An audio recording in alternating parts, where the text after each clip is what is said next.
Now we are going to discuss the decline of Harappan civilization.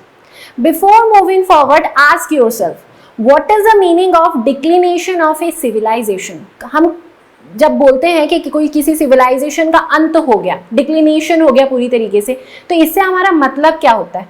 क्या इसका meaning ये होता है कि वहां पर रहने वाले जितने भी लोग थे वो सभी की डेथ हो गई और वो सिविलाइजेशन एकदम से अचानक से खत्म हो गई?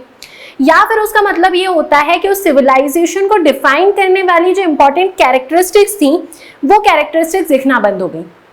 जब हम हड़प्पन सिविलाइजेशन के डिक्लाइन की बात करते हैं तो वहां पर डिक्लाइन का मतलब ये होता है कि जो इंपॉर्टेंट कैरेक्टरिस्टिक्स थी हड़प्पन सिविलाइजेशन की, जो उसको डिफाइन करती थी, वो सभी कैरेक्टरिस्टिक्स धीरे धीरे डिसअपीयर हो गई और दिखना बंद हो गई।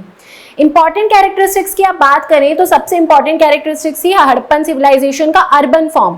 हम देख चुके हैं कि हड़प्पन सिविलाइजेशन को हमने the first urban civilisation of India कहा था। हमने देखा था कि यहाँ पर सबसे पहले वेल डेवलप्ड सिटीज हमें मिली। तो ये जो अर्बन फॉर्म है एक सिविलाइजेशन का, वो अर्बनाइजेशन दिखना बंद हो गया पूरी तरीके से।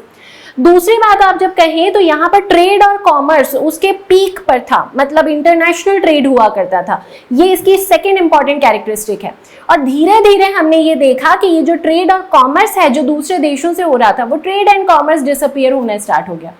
तो जब ये सारी कैरेक्टरिस्टिक्स एक एक करके डिसअपीयर होने लगी तो हम इस कंक्लूजन पर पहुंचे कि हड़प्पन सिविलाइजेशन पूरी तरीके से डिक्लाइन हो गई है। और ये डिक्लिनेशन एकदम से नहीं हुआ था। 600 साल 600 to 800 ईयर्स के लगभग हमने देखा कि धीरे धीरे धीरे करके इस सिविलाइजेशन का पतन होना स्टार्ट हुआ है। तो अब हम देखते हैं कि वेरियस रीजंस क्या है। काफी सारे स्कॉलर्स ने काफी सारे रीजंस दिए इसके डिक्लिनेशन के। कुछ ने कहा कि वहां पर शायद फ्लड आया था, कुछ ने कहा शायद कोई एपिडेमिक हो गया था, कुछ ने कहा हो सकता है वहां पर आर्यन अटैक हुआ, कुछ का कहना था कि क्लाइमेट चेंजेस हुए थे। अब इन सभी रीजंस को हम एक एक करके पढ़ते हैं और देखते हैं कि एक्चुअल में रीजन क्या था जो इतनी ज्यादा डेवलप्ड सिविलाइजेशन 600 साल के अंदर फिर डिक्लाइन होना स्टार्ट हुई और एकदम से फिर डिसअपीयर हो गई। जब हम हड़प्पन सिविलाइजेशन के डिक्लिनेशन की बात करते हैं तो सबसे इंपॉर्टेंट और सबसे पहले आपको जो रीजन मिलता है इसके पीछे वो मिलता है फ्लड। आपको स्क्रीन पर 3 हिस्टोरियंस के इमेजेस दिख रही हैं। सबसे पहले हैं जॉन मार्शल, उसके बाद एसआर राव और लास्ट में है अर्नेस्ट मैके। और इन तीनों का ही कहना ये था कि हड़प्पन सिविलाइजेशन का डिक्लिनेशन हुआ था फ्लड के कारण। इन्होंने कहा कि 3 इंपॉर्टेंट साइट्स जो कि आप मैप में देख सकते हैं, मोहनजोदारो, चन्हूदड़ो और लोथल, इन तीनों साइट्स पर एक एक करके फ्लड आया, रेगुलरली फ्लड आया, कई सालों तक फ्लड आता गया। जॉन मार्शल का तो ये भी कहना था कि मोहनजोदारो जो है वहां पर 7 बार फ्लड आया। इसी वजह से वहां पर जो रहने वाले लोग थे, जो रेसिडेंट्स थे, उन्होंने धीरे धीरे करके इस प्लेस को डिजर्ट करना स्टार्ट कर दिया और ये प्लेसेस खाली हो गई। और आप सभी जानते हैं कि ये तीनों ही जो स्थान थे, मोहनजोदारो, चन्हूदड़ो और लोथल, ये बहुत ही इंपॉर्टेंट साइट्स थी। लोथल एक पोर्ट सिटी हुआ करती थी, वैसे भी वो समुद्र के किनारे है, तो यदि यहाँ पर फ्लड आता है तो डायरेक्टली ट्रेड बहुत बुरी तरीके से इफेक्ट होगा। चन्हूदड़ो में आपको मर्चेंट्स बहुत ज़्यादा मिले, बीड मेकिंग फैक्ट्रीज मिली, और यदि यहाँ पर फ्लड आता है और यहाँ से रेसिडेंट्स इस एरिया को छोड़ के जाते हैं तो फिर से इकोनॉमी बहुत बुरी तरह इफेक्ट होगी। और मोहनजोदारो भी बहुत इंपॉर्टेंट साइट से, इसको कैपिटल कहा गया है पिगट के द्वारा। तो जब ये कैपिटल हुआ करता था और कैपिटल को ही छोड़ के लोग जाने लगे तो फिर आप समझ सकते हैं कि वहाँ पर पूरी सिविलाइजेशन पर बहुत ज़्यादा इफेक्ट पड़ा होगा।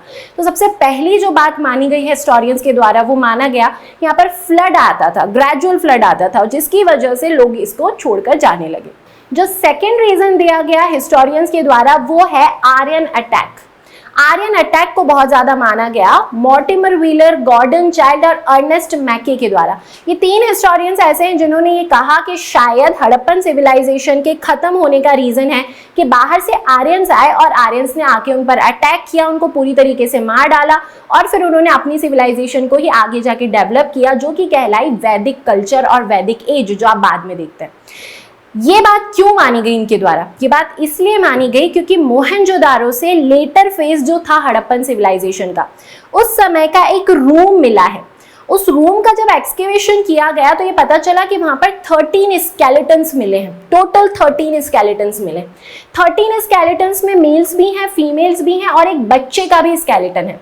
और बोला जाता है कि शायद ये स्केलेटन्स इसलिए मिले क्योंकि आर्यंस ने अटैक किया था और इन सब लोगों को वहां पर मार दिया था।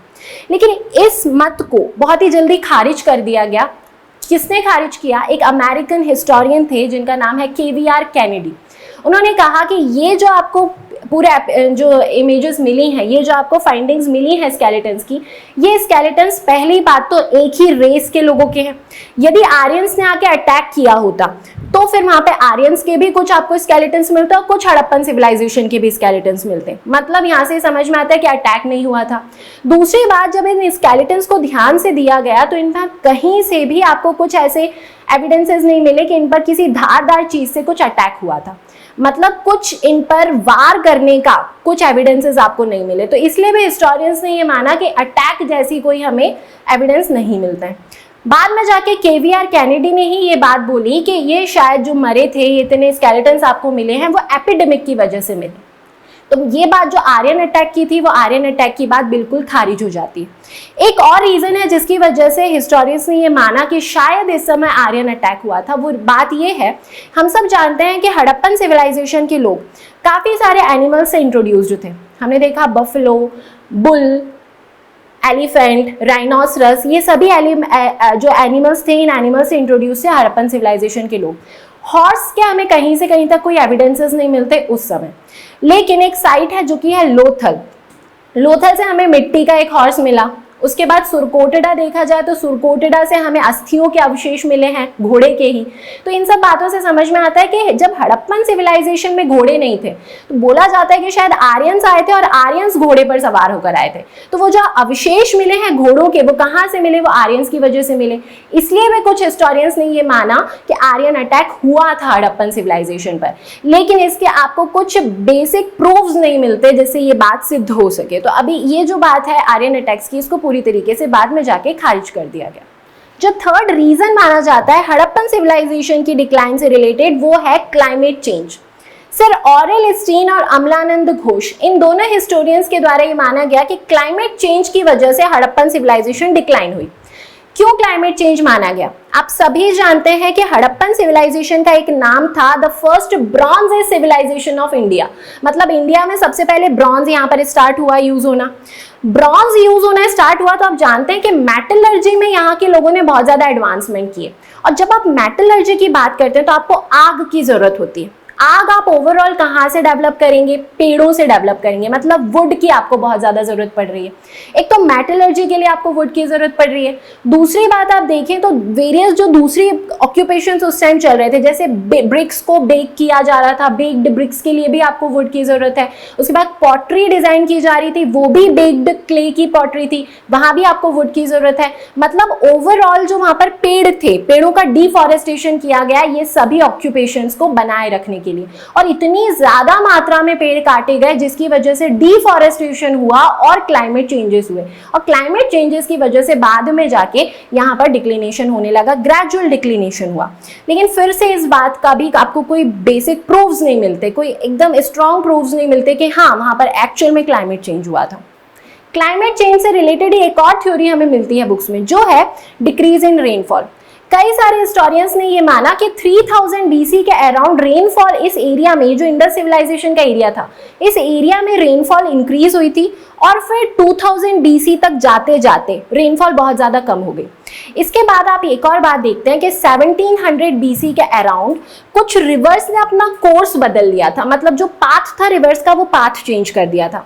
आप सभी जानते हैं कि हम कई बार ये बात डिस्कस कर चुके हैं सरस्वती नदी और दृषदवती रिवर के बारे में, कि सरस्वती प्रेजेंट में पूरी तरीके से एक्सटिंक्ट हो चुकी है। यमुना रिवर ने अपना कोर्स जब बदला तब माना जाता है कि ये जो सरस्वती नदी है, ये सरस्वती नदी देखिए आपको यहाँ पर बिल्कुल नहीं दिख रही है। सरस्वती नदी एकदम से गायब हो गई तो उस वाले एरिया में फिर से सूखा पड़ना स्टार्ट हुआ और सूखा पड़ने की वजह से अकाल जैसी स्थितियां पैदा हुई और फिर वहां के लोगों ने उस जगह को छोड़ के जाना शुरू कर दिया। तो कुछ हिस्टोरियंस ने ये थ्योरी भी मानी है, क्लाइमेट चेंज हुआ, क्लाइमेट चेंज के बाद में डिक्रीज इन रेनफॉल हुआ, नदियों ने अपना कोर्स बदला और फिर लोग उस स्थान को छोड़ के जाना शुरू हो गए। जो फिफ्थ थ्योरी दी जाती है कई सारे हिस्टोरियंस के द्वारा, वो है resistance in the foreign trade. आप सभी जानते हैं कि सुमेरियन स्क्रिप्ट से हमें इस बात का पता चला कि उस समय दिलमुन, मगन, मेलुहा, सुमेरिया, इन सारे जो रीजन्स हैं, इन सभी रीजन्स के बीच में ट्रेड हुआ करता था। बहुत ज्यादा अमाउंट में इंटरनेशनल ट्रेड करते थे। मेलुहा का मतलब क्या है? Indus valley civilisation. मतलब आप ये कह सकते हैं कि इंडस वैली सिविलाइजेशन से ट्रेड जाता था ये सभी रीजन्स में, मेसोपोटामिया, दिलमुन और मगन में।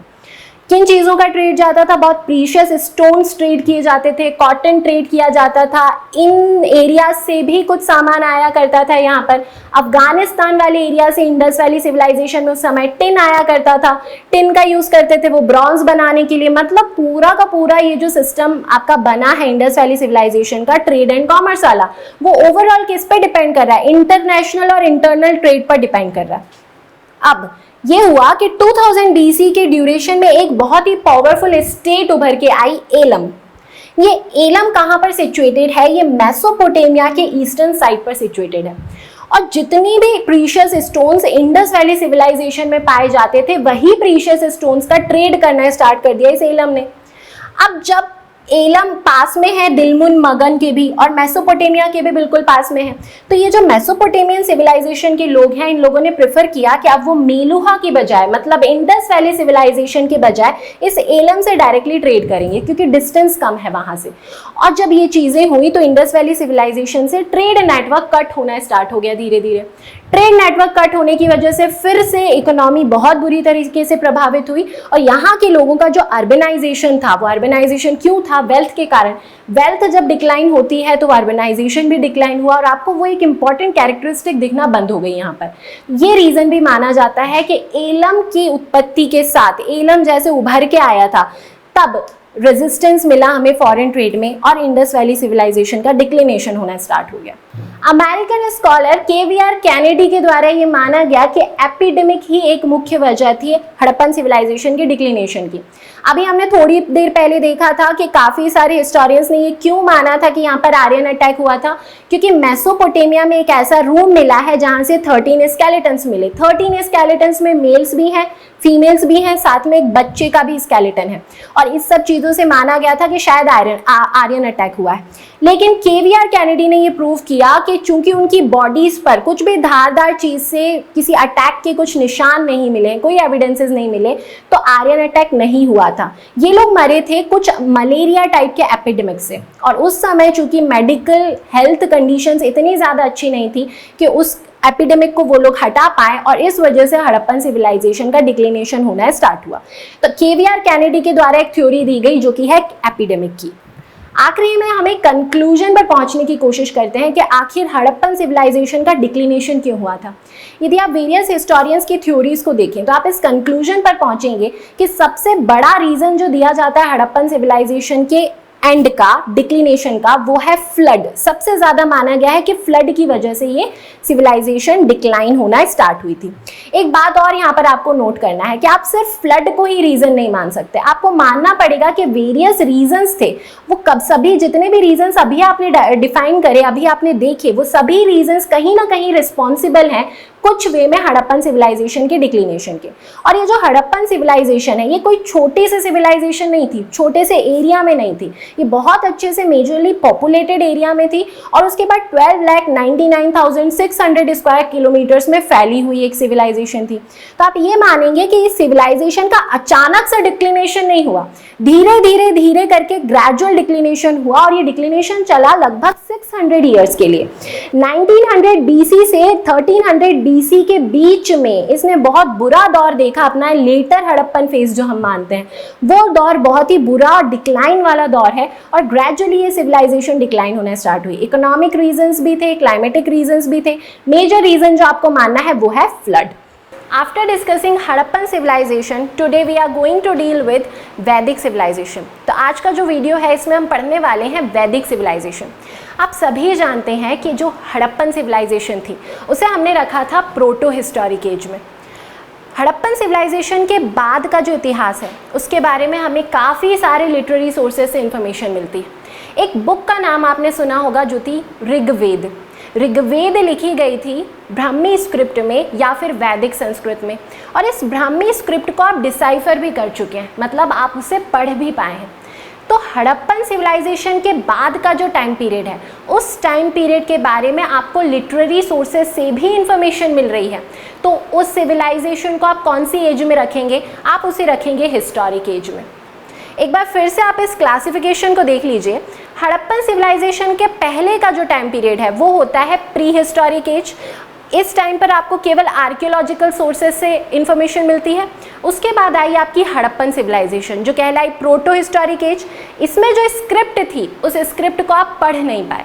और हड़प्पन सिविलाइजेशन के बाद का जो टाइम पीरियड है वो कहलाता है हिस्टोरिक एज, क्योंकि यहाँ पर आपको लिटरेरी सोर्सेज से इंफॉर्मेशन मिल पाई, आपने जो स्क्रिप्ट आपको मिली उस स्क्रिप्ट को आप पढ़ पाए हैं। तो पूरा जो वैदिक सिविलाइजेशन है वो किस में बिलोंग करेगा, वो बिलोंग करेगा हिस्टोरिक एज में। अब वैदिक सिविलाइजेशन से जुड़ी जनरल इंफॉर्मेशन को हम देखेंगे। सबसे पहले हम इसके टाइम पीरियड को डिस्कस करते हैं। आपको स्क्रीन पर वैदिक एरा लिखा हुआ दिख रहा है।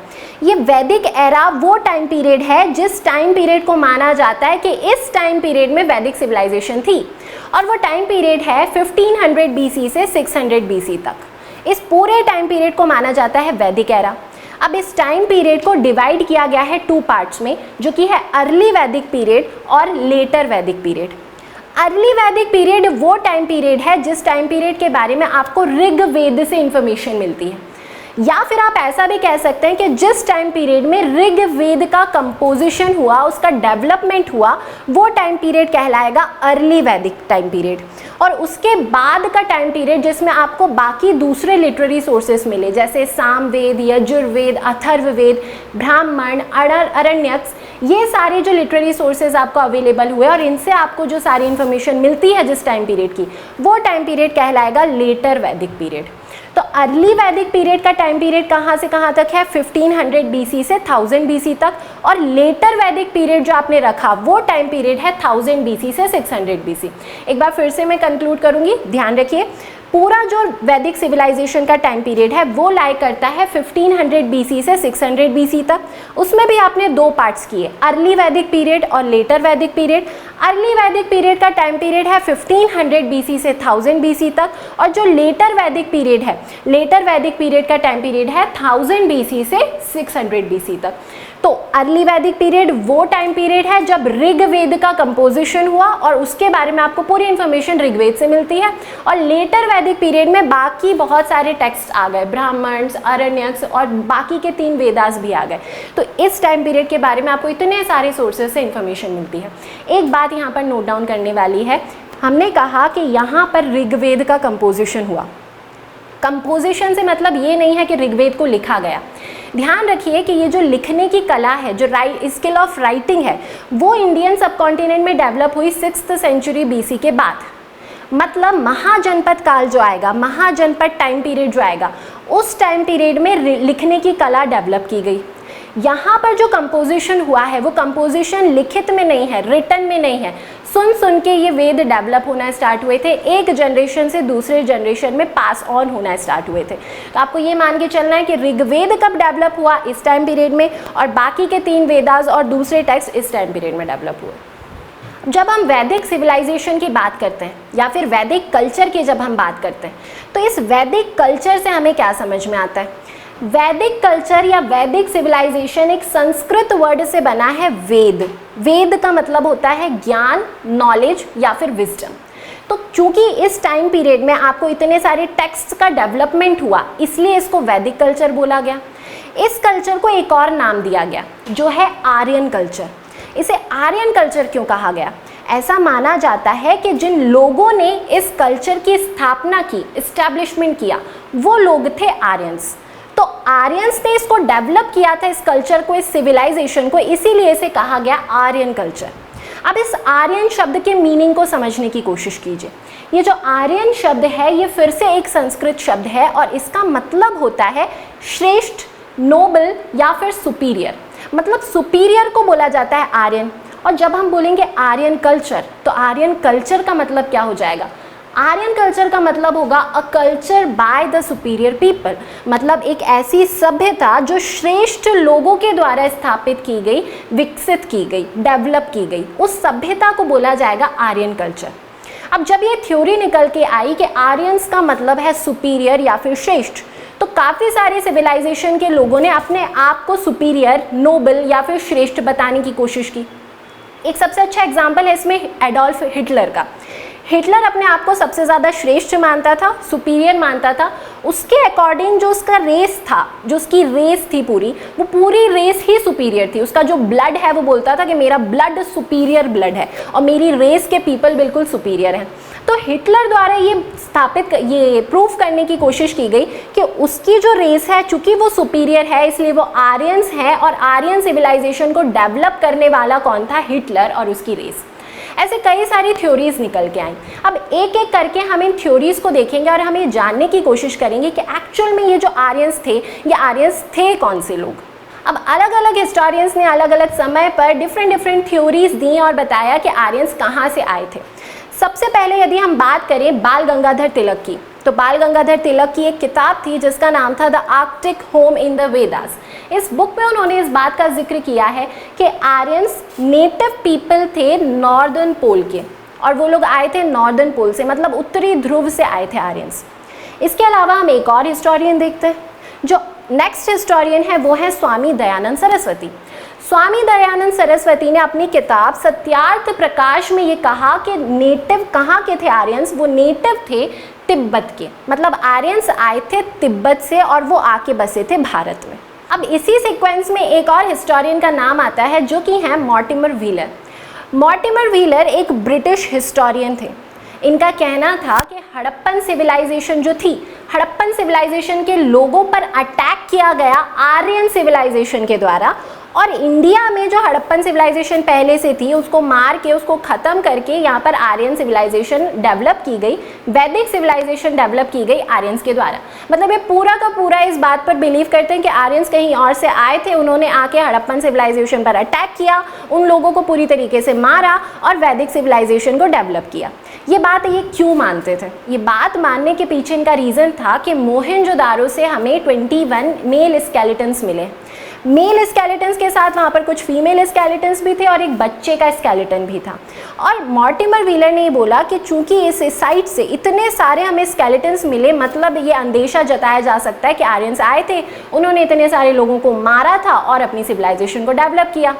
लेकिन यहाँ पर इस बात को डिनाई कर दिया गया KVR कैनेडी के द्वारा।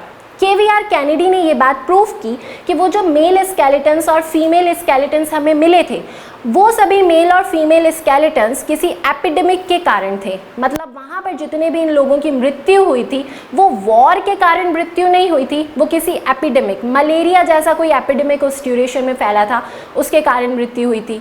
मतलब KVR कैनेडी ने ये जो वॉर वाली थ्योरी है इसको पूरी तरीके से डिनाई कर दिया। रीज़न उन्होंने ये भी दिया कि वो जितने भी स्केलेटन्स थे उन स्केलेटन्स पर धारदार हथियार से वार के कोई आपको एविडेंसेस नहीं मिले। दूसरी बात उन्होंने ये भी कही कि चूंकि वो सभी एक ही रेस के पीपल के स्केलेटन्स थे, यदि वॉर हुआ होता आर्यंस और हड़प्पन सिविलाइजेशन के बीच तो कुछ वहाँ पे स्केलेटन्स आर्यंस के होना थे और कुछ स्केलेटन्स हड़प्पन पीपल के होना थे, लेकिन वहाँ पर सिर्फ एक ही रेस के पीपल, सिर्फ हड़प्पन पीपल के ही स्केलेटन्स मिले हैं। तो इस बात से भी ये बात प्रूव होती है कि वॉर जैसी कुछ स्थितियाँ नहीं दिखी। तो ये जो पूरी थ्योरी है मॉर्टिमर व्हीलर की, ये 1990s तक आते आते पूरी तरीके से डिनाई कर दी गई और ये माना गया कि आर्यंस ने कहीं पर वॉर नहीं किया था, मतलब वो कहीं से आके वॉर करके कहीं स्थापित नहीं हुए थे। इसी सीक्वेंस में हम एक और हिस्टोरियन को पढ़ते हैं जिनका नाम है मैक्स मूलर। मैक्स मूलर ने दो बेसिस पर ये बात प्रूफ करने की कोशिश की कि आर्यंस जो थे वो बैक्ट्रिया रीजन के रहने वाले लोग थे। दो जो बेसिस उन्होंने रखे, पहला बेसिस उन्होंने रखा लिंग्विस्टिक बेसिस और दूसरा बेसिस उन्होंने रखा आर्कियोलॉजिकल इंस्क्रिप्शंस के आधार पर उन्होंने ये चीज़ प्रूफ करने की कोशिश की कि आर्यंस कहाँ के नेटिव पीपल थे, वो बैक्ट्रिया के नेटिव पीपल थे। अब सबसे पहले तो हम डिस्कस करेंगे कि लैंग्वेज के बेसिस पर मैक्स मूलर ने कैसे ये बात प्रूफ करने की कोशिश की कि जो आर्यंस थे वो थे बैक्ट्रिया में रहने वाले लोग। यदि आप लैंग्वेजेस को देखें तो लैंग्वेजेस 3 फैमिलीज में डिवाइड की जाती हैं। सबसे पहले तो होती हैं इंडो यूरोपियन लैंग्वेजेस, उसके बाद आती हैं तिब्बतो बर्मन लैंग्वेजेस और लास्ट में होती हैं द्रविडियन लैंग्वेजेस। इन 3 फैमिलीज़ में पूरी दुनिया में बोले जाने वाली लैंग्वेजेस को डिवाइड किया गया। डिवाइड करने का बेसिस है उन लैंग्वेजेस के बीच में सिमिलैरिटी। जैसे यदि आप इंडो यूरोपियन लैंग्वेजेस में देखें तो इंडो यूरोपियन लैंग्वेजेस में ये सभी लैंग्वेजेस आती हैं, Iranian, German, Spanish, English, Sanskrit और पर्शियन। और इन सभी लैंग्वेजेस में काफ़ी सारी सिमिलैरिटीज़ होती हैं। जैसे आप एक शब्द देखें फादर, फादर शब्द जो है वो इंग्लिश लैंग्वेज का एक शब्द है। इस शब्द को यदि देखा जाए कि लैटिन में या फिर ग्रीक में किस शब्द से बोला जाता है, तो इसको बोला जाता है पैटर, PATER, पैटर बोला जाता है। और वहीं यदि इसे संस्कृत लैंग्वेज में बोला जाए तो संस्कृत में इसी को पितृ बोला जाता है। मतलब फादर शब्द तीनों ही लैंग्वेजेस में आपको थोड़ा थोड़ा एक जैसा उसका प्रोनाउंसिएशन मिल रहा है। तो ये एक फैमिली हो गई इंडो यूरोपियन लैंग्वेजेस की। दूसरी फैमिली तिब्बतो बर्मन लैंग्वेजेस जो है उसमें आती है आपकी चाइनीज़ लैंग्वेज और तिब्बत लैंग्वेज आती है, नॉर्थ ईस्ट में जो बोली जाती हैं वो वाली लैंग्वेजेस। और लास्ट में आपकी जो द्रविडियन लैंग्वेजेस हैं, ये इंडिया के साउदर्न पार्ट में जो बोली जाती हैं वो सभी लैंग्वेजेस, जैसे तमिल, मलयालम, कन्नड़, ये सभी लैंग्वेजेस आती हैं आपकी द्रविडियन लैंग्वेजेस, और इनमें भी कुछ सिमिलैरिटीज़ होती हैं। तो मैक्स मुलर का ये कहना था कि बैक्ट्रिया वाला जो रीजन है, इस बैक्ट्रिया रीजन में ईरानियन लैंग्वेज बोली जा रही है। और यदि आप इंडस वैली सिविलाइजेशन, मतलब ये सप्त सिंधु क्षेत्र आप देखते हैं, हड़प्पन सिविलाइजेशन वाला जो एरिया था इंडिया का, यहाँ पर संस्कृत बोली जा रही है। और संस्कृत और इस ईरानियन लैंग्वेज में काफ़ी सारी सिमिलैरिटीज़ हैं। इन सिमिलैरिटीज़ के बेसिस पर उन्होंने बोला कि जो सिविलाइजेशन यहाँ पे थी 1400 BC के ड्यूरेशन में, वही सिविलाइजेशन यहाँ पर भी देखने को मिली 1500 से 600 BC के अराउंड। इसके अलावा एक और बात कही मैक्स मुलर ने कि बोगस कोई इंस्क्रिप्शन 1400 BC में यही बैक्ट्रिया वाला जो रीजन है, मतलब सेंट्रल एशिया टर्की वाला रीजन, इस रीजन से हमें एक इंस्क्रिप्शन मिलता है जो कि है बोगस कोई इंस्क्रिप्शन। इस बोगस कोई इंस्क्रिप्शन का एक अंश है जिस अंश में ये कहा गया कि 2 ट्राइब्स हुआ करते थे, खत्ती और मित्तनी। इन दोनों ट्राइब्स के बीच में वॉर हुआ और इस वॉर के बाद एक ट्रीटी हुई। उस ट्रीटी का विटनेस बनाया गया 4 गॉड्स को। वो जो 4 गॉड्स थे उनका नाम दिया गया इंद्र, मित्र, वरुण और नासत्य। और इन्हीं चारों गॉड्स का नाम हमें ऋग्वेद में भी मिलता है। मतलब आपको ये बोगस कोई इंस्क्रिप्शन जो कि 1400 BC का है, उस इंस्क्रिप्शन से आपको इन 4 गॉड्स के बारे में एविडेंसेस मिलते हैं और वही नॉलेज आपको मिल रही है ऋग्वेद में। ऋग्वेद कब डेवलप हुआ है? 1500 से 1000 BC के अराउंड। तो आप देख लीजिए कि उस ड्यूरेशन में आपको यहाँ भी वही गॉड्स मिले और ऋग्वेद वाले रीजन में भी वही गॉड्स मिले। मतलब दोनों रीजन में एक ही समय पर एक जैसा सिस्टम फॉलो किया जा रहा है, एक जैसे प्रिंसिपल्स फॉलो किए जा रहे हैं। तो इन सब बातों को बेसिस बनाकर जो मैक्स मुलर थे उन्होंने ये प्रूव करने की कोशिश की कि एक्चुअल में आर्यंस कहीं से आए नहीं थे।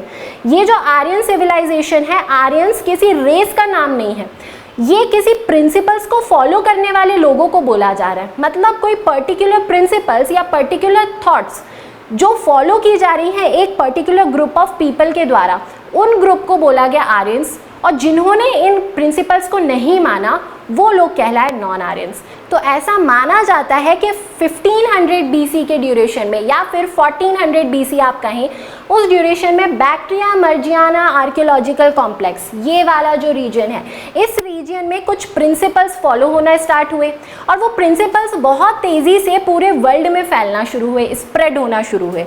और उसी स्प्रेड होने के ड्यूरेशन में वो प्रिंसिपल्स आए आपके इंडिया में सप्त सिंधु क्षेत्र में। और जिन लोगों ने उन प्रिंसिपल्स को माना वो लोग कहलाए आर्यंस और जिन्होंने उन प्रिंसिपल को नहीं माना वो कहलाए नॉन आर्यंस। तो जब भी आपसे कहा जाता है कि आर्यंस कौन है, तो ध्यान रखिए आर्यंस किसी विशेष रेस या किसी विशेष कास्ट के लोगों को नहीं कहा गया। आर्यंस उन लोगों को कहा गया जो एक बेसिक प्रिंसिपल्स को फॉलो करते थे, कुछ थॉट्स को फॉलो करते थे, उन सभी लोगों को आर्यंस कहा गया। और जिन्होंने उन थॉट्स को फॉलो नहीं किया वो लोग कहलाए नॉन आर्यंस। अब फिर से कुछ हिस्टोरियंस ने ये बात प्रूव करने की कोशिश की कि चूंकि ये कुछ थॉट प्रोसेस थी तो आर्यंस कहीं दूर से आए थे, मतलब वो बैक्ट्रिया वाले रीजन से आए, उन्होंने अटैक किया सप्त सिंधु में रहने वाले लोगों पर और ज़बरदस्ती अपने प्रिंसिपल्स मनवाए। तो यहाँ पर एक बात आप सोच के देखिए, क्या सिर्फ वॉर के थ्रू ही अपने प्रिंसिपल्स को मनवाया जा सकता है? क्या कोई सिविलाइजेशन जब कोई प्रिंसिपल्स को अडॉप्ट करती है तो उसका सिर्फ एक मात्र जो ज़रिया है वो है वॉयलेंस? वॉयलेंस के थ्रू ही आप किसी से क्या कुछ प्रिंसिपल्स मनवा सकते हैं क्या? ऐसा नहीं है। यदि आप देखें योग को, तो आप योग एक सिस्टम है जो डेवलप हुआ, एक एक्टिविटी सिस्टम जो डेवलप हुआ इंडियन सब कॉन्टिनेंट में, और आज के टाइम पीरियड में आप देखें तो ये पूरे वर्ल्ड में बहुत ज़्यादा माना जा रहा है योग को। तो क्या इंडियंस ने ऐसा किया कि उन्होंने अमेरिकन्स और यूरोपियंस जो हैं, यूनाइटेड स्टेट्स और यूरोप वाली जो कंट्रीज़ हैं, वहाँ पे जाके वायलेंस किया, लोगों को डराया धमकाया, उसके बाद उन्होंने योग को मनवाना शुरू किया? ऐसा बिल्कुल नहीं है। एक सिस्टम है जिसके थ्रू मेंटल और इमोशनल वेल बीइंग हो सकती है। जब लोगों को ये बात समझ में आई तो उन्होंने सिस्टम को अपनाने की कोशिश की और खुद ही अपनाया। तो ये जो योग है ये अपनाया जा रहा है, ये एक थॉट प्रोसेस है, ये अपनी मर्जी से अपनाया जा रहा है। इसी तरीके की थॉट प्रोसेस उस ड्यूरेशन में भी हुई थी जो कि बैक्टीरिया में डेवलप हुई थी, और उस थॉट प्रोसेस को अपनाने वाले सभी लोग कहलाए आर्यंस। तो जब भी आपसे कहा जाए कि आर्यंस कौन है, तो ध्यान रखिए आर्यंस कोई विशेष रेस के पीपल नहीं थे, वो लोग थे जिन्होंने कुछ प्रिंसिपल्स को फॉलो किया और उन्हें अडॉप्ट किया।